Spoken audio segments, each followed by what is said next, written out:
Voilà, donc nous sommes le 31 mars. Je m'appelle Eric, je suis de Strasbourg. Ça fait 25 ans que j'habite à Hong Kong ici. Et Hong Kong, c'est donc une ancienne colonie britannique, mais c'est une ville de 7 millions d'habitants, 95% de Chinois bien sûr, et avec une densité de presque 7000 personnes au kilomètre carré.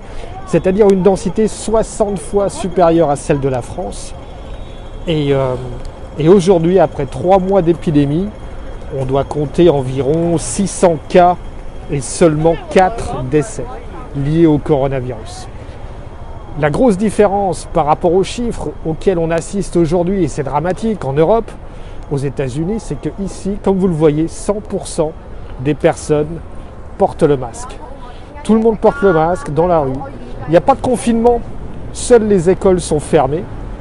Mais par contre, les magasins sont ouverts, les restaurants sont ouverts, le shopping, les centres commerciaux sont ouverts. Et comme on le voit, c'est une activité quasiment normale, sauf avec le fait que tout le monde porte le masque.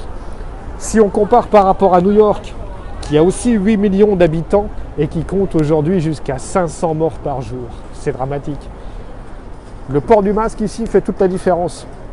Parce qu'on voit que sans obligation légale, sans avoir forcément de contrôle policier à tous les coins de rue, c'est machinalement que les gens sortent de chez eux, sortent du bureau, vont faire leurs courses ou sortent tout simplement avec le masque en permanence. L'Alsace, qui n'a qu'à 1 800 000 habitants, soit une population de 220 habitants au kilomètre carré, ce qui encore une fois est quasiment 40 fois inférieur à la densité que l'on a ici. On compte aujourd'hui presque 500 morts à la fin du mois de mars.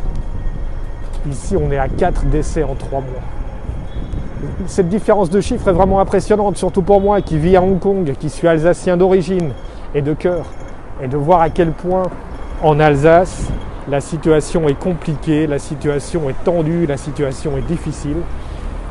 Alors qu'il semblerait que le simple fait de porter le masque puisse déjà vraiment être le premier geste barrière.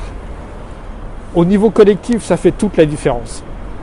Parce que si tout le monde porte le masque, on voit que du coup, les personnes qui sont contaminées ou qui sont porteurs du virus vont le porter forcément. Et ce sont ces gens-là qui vont limiter la progression du virus et la contamination. Voilà, je vous laisse encore quelques images tout simplement Je suis en bas de mon bureau, au coin de la rue, c'est un petit quartier tout à fait normal, qui n'a rien d'exceptionnel. Mais encore une fois, c'est pour vous montrer que quel que soit l'âge moyen des personnes, même ce petit livreur qui est venu avec ses 3 cartons, et tout le monde porte le masque. Voilà, j'espère pouvoir vous donner de meilleures nouvelles encore dans les jours à venir, mais respectez ce geste barrière, il est indispensable. C'est le port du masque. Bonne continuation à tous, portez-vous bien et à très bientôt.